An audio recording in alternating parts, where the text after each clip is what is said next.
evening, my fellow Exorcists, and welcome to the Lair of the Film Exorcist. Tonight, the United States Avengers will be reviewing Marvel's What If Episode 1 and 2. What if Captain Carter were the first Avenger, and what if T'Challa became Star-Lord? Now, the first one is when Steve Rogers is seriously injured, Peggy Carter becomes the world's first super soldier, and the other is the rough and tumble space pirates known as the Ravengers abduct T'Challa instead of Peter Quill. Now, I gotta say, these were really freaking good. I mean, for the first one, they literally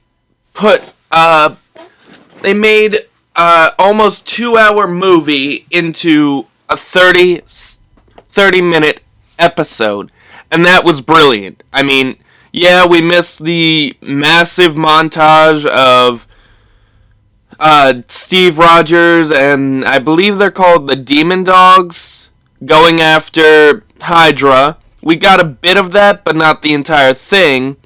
We also missed the whole beginning where we learn about Steve and we meet Bucky for the first time. But I mean, this was really good for Marvel. And it's Disney's first animated, Disney Plus's first animated Marvel TV show. I think it would be easier to say that it's Marvel's first animated show. No, that wouldn't work, because they've also got all the Avengers cartoons, they've got the Amazing Spider-Man, the Ultimate Spider-Man, the Spectacular Spider-Man. Yeah, but it's the first, it's like the first Marvel Cinematic Universe cartoon kind of thing. Technically, but yeah. What did you think of the episode? What did you think of episode 1?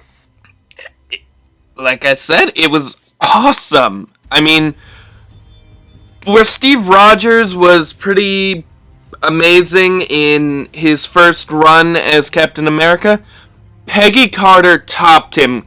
To be honest, Steve Rogers didn't really do any spectacular things like try to take out a tank with just his shield and his strength. Where Peggy Carter, that girl knows how to fight. Well, yeah, she was in the British military, and it's actually been confirmed that Captain Carter is stronger than Captain America, which I think is pretty cool. You know, like right out the gate, immediately right after we get Captain Carter, Marvel's like, yep, she's stronger than Captain America. She will beat his ass, no question about it. Well, I mean, then again, at the beginning, I also was surprised they called her Captain Carter. I was thinking it would have been better off calling her Captian Britain, like the actual Marvel character. Yeah, but Marvel and creative licensing, at this point they could pretty much do whatever. I really hope we get to see at least the British Brigade or at least one variant of Captain Britain in this series, because that would be amazing. I mean, they did it in the comics where multiple variants of Captain Britain took on the role of protecting the multiverse, but we haven't seen that yet. And there was kind of an Easter egg for it with the sword and shield combo that she used against I think they called it the many-tentacled ones, or many-appendaged one. I'm not exactly...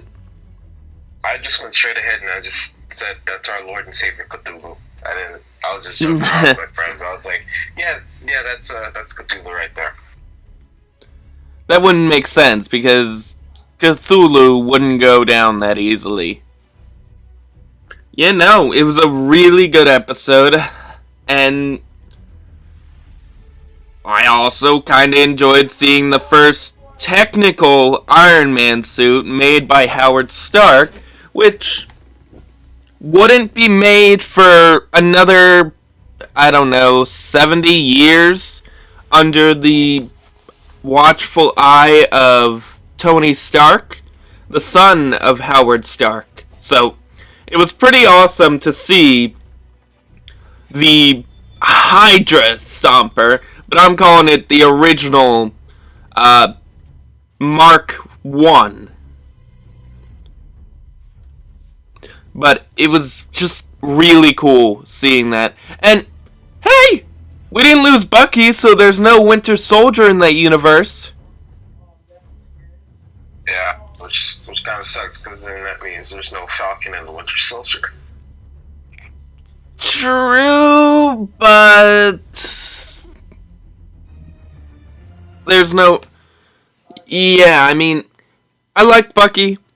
He's an interesting character, but you don't get much from him. And as most say, Falcon and the Winter Soldier was iffy at certain points.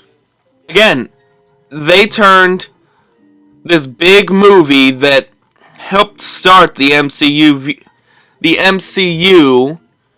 and turned it in. They shrunk it down and made it just as good. That takes a lot of courage and risk to do. I mean, not many people can do that. They'd have to either turn it into an hour-long episode, or they'd have to cut out a lot of the good parts in it. And this did not do that. This found a way, made it happen, and made it work. Jesus, what do you think, man? Well, I enjoyed the first episode. It was definitely something interesting. Personally, I'd rather talk about the second one because that's more of a what if to me. This one was a good start. In the end, it was still a good one to me, but a good start for me. But I mean, other than that, I personally give the episode a 7 out of 10. It wasn't bad. I just prefer the second episode way more. I give it a 10 out of 10 because it technically also makes the Agent Carter series a canon, where most people have been speculating about that, wondering, were any of these MCU shows that happened before, like Agents of S.H.I.E.L.D., Daredevil, Luke Cage, The Punisher, did any of them have any impact on the MCU, and were they going to be kicked out, or were they going to actually be integrated into the series? And we got our answer by having, what's his name? I can't remember his name. It was Colonel something, but they brought him in, and we haven't seen him since Agent Carter, when Peggy becomes the creator of S.H.I.E.L.D. and outranks him after all the missions she went on. So, yeah, that's another big thing. They're bringing old shows into canon. Just like Star Wars, I'm pretty much a fan of almost anything that Marvel puts out. And to talk about the Marvel shows, I'm pretty sure those got retconned or something like that. I don't know what the proper term is, but they're definitely not in the MCU. They're not, like, canon, apparently. Anyway, let's move on to how T'Challa became Star-Lord.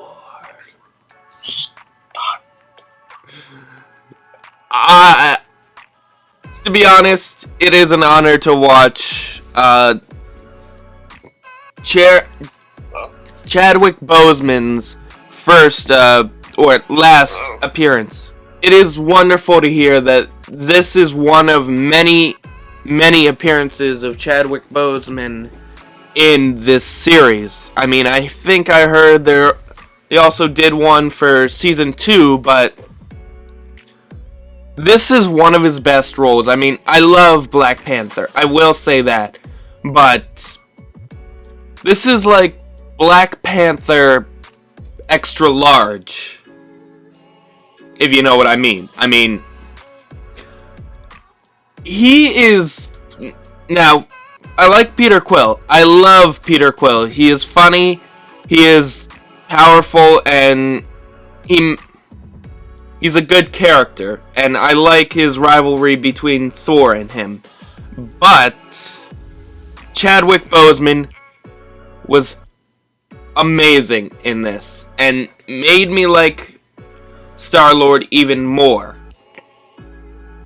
I mean, he's cunning, charismatic, and fuck it, I'm in love with him. Because... Pretty strong words from a guy from Jersey. Oh, fuck you. Fuck you right there. I'm not wrong!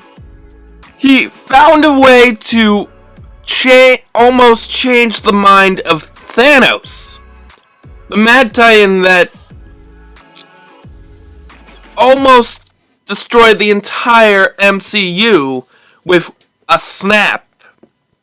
And we do see technically the snap in the series every time he describes his plan, but T'Challa called him out on it, and now he's working for him.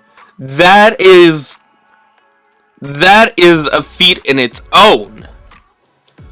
Finding a way to make MCU's biggest villain yet. I mean, we still haven't seen Galactus yet, or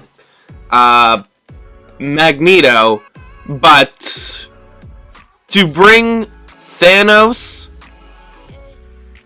to the side of good is amazing. And I do kinda like the Yondu and T'Challa little thing. I mean, for the most part, I do admit Yondu is kind of an asshole because he took the boy away from his family and then told him, oh, they died in a war. You can't ever go back. Sorry, you're stuck with us. I mean, I get it. He was afraid that he was going to lose his metaphorical son. I don't know the term. His adopted son, kind of. Yeah, his adopted son. Adopted. It's like kind of not totally 100% adopted. Either way, you can see where he was coming from, but he just went about it the wrong way. And Totally wrong way. I agree with that. But still, if he hadn't, T'Challa might not have gone from planet to planet, making everything better. I was just going to give my rating 9 out of 10 for the episode. Solid 9 out of 10. I give it a 10 out of 10. Alright, 10 out of 10 from Jesus. I give it a 10 out of 10. 10 out of 10? I mean, again, they made Star-Lord less of a douche. Yeah, they made him more likable. And we do get the... Totally different. Go on. Sorry, I talked over you. I was just saying that they made Star-Lord more likable by giving him to a totally different character. Actor, I mean. And this isn't his last performance, so we will see him again. That has been confirmed. Thankfully, I'm looking forward to that. I also did like the little thing at the end of the episode where Ego comes to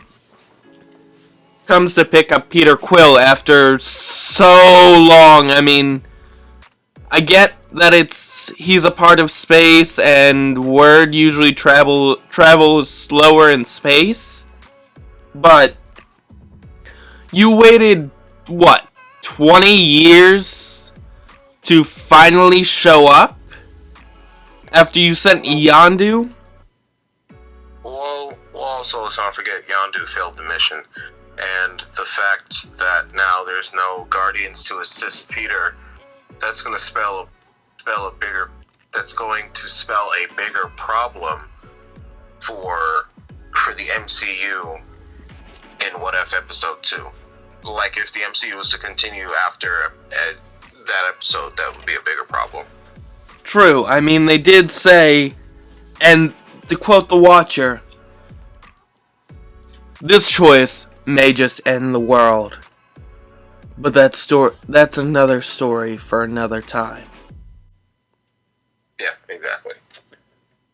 Without Guardians of the Galaxy 1 and 2, Peter Quill doesn't understand family. Yeah, there's that too. Because they made him the Guardians made him less douchey in the second one. I mean, he is an asshole. No question that. They also made him better in Infinity War. But without them, he's gonna end up thinking everything Ego does is either good or he's gonna go along with it completely and end up a battery. Like everyone else. 10 out of 10 for this, 9 out of 10 for